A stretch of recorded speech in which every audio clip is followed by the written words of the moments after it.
The night before our wedding, my mother needed a $50,000 emergency deposit for surgery. I went to my fiancé, Major Adrian Hayes, hoping he would listen before it was too late. He only saw the number. He paid the deposit in the end, but something between us broke that night. That money became the beginning of every name he would ever use against me. After that, every time I asked him for help, he sent me $100. When I was in a car accident, he sent $100. When I begged him to attend my mother's funeral, he sent $100. 8 months ago, I found out I was pregnant. I sent him 77 voice messages, desperate to tell him we were having a baby. He never listened. He only sent 77 payments of $100. Later, when I started bleeding and was rushed into emergency surgery, I called Adrian and begged him to come to the hospital to answer the doctors to save our child. He sent $100 again. At the same time, Madeline's Instagram story showed Adrian in his dress uniform beside her at a lavish officer's charity gala. The comments all treated them like the perfect match. I stared at the screen until my hand went numb. I was begging for him from the edge of an emergency room while he stood under chandeliers beside another woman, looking as if he had already found the wife he wanted. By the time Adrian finally turned his phone back on, his staff officer's voice was shaking. "Major Hayes,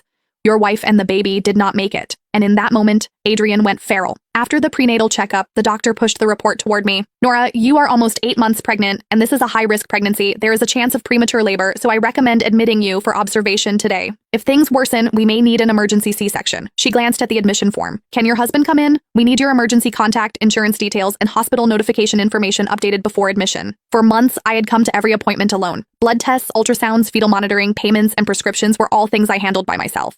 I knew the process so well that the nurses had stopped asking why no one came with me. I took out my phone and sent Adrian a voice message. "The doctor says the baby may come early. Can you come to the hospital?" A minute later, my phone vibrated. "Only a transfer. Adrian Hayes sent you $100. The note read, "Need money again?" I stared at the note and thought of the night before our wedding. Adrian had once looked at me as if I were the only thing he was sure of. Before he became Major Hayes, before dress uniforms and command briefings hardened every line of him, he had been the 22-year-old officer who fought his family to marry me. He saved training pay for a small ring, took night shifts to afford our first apartment deposit, and once crossed half the city after a field exercise just to leave hot coffee outside my dorm. When he proposed, he told me he would make me the happiest officer's wife in the world. Back then, I thought that was the man I was marrying. Later, I went to his apartment with my mother's hospital bill in my hand. I had not even finished explaining before he saw the amount. "My mother needs surgery tonight," I said. "Please, just listen to me first." Adrian did not take the bill, so they were right. "My parents said you came after me for money, and Madeline said you would ask for it sooner or later." He looked at the paper in my hand as if it were something filthy. "I did not believe them, not until you brought a $50,000 bill to me the night before our wedding." I tried to explain, but he was already looking at me like a stranger. "Did you think I could not walk away now that the wedding is tomorrow?"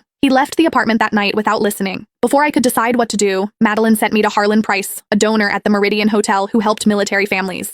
I went because I had no other choice. Price caught my wrist in the public lounge and tried to lead me toward the elevators. Adrian arrived before I could pull free, but he did not ask why I was there. And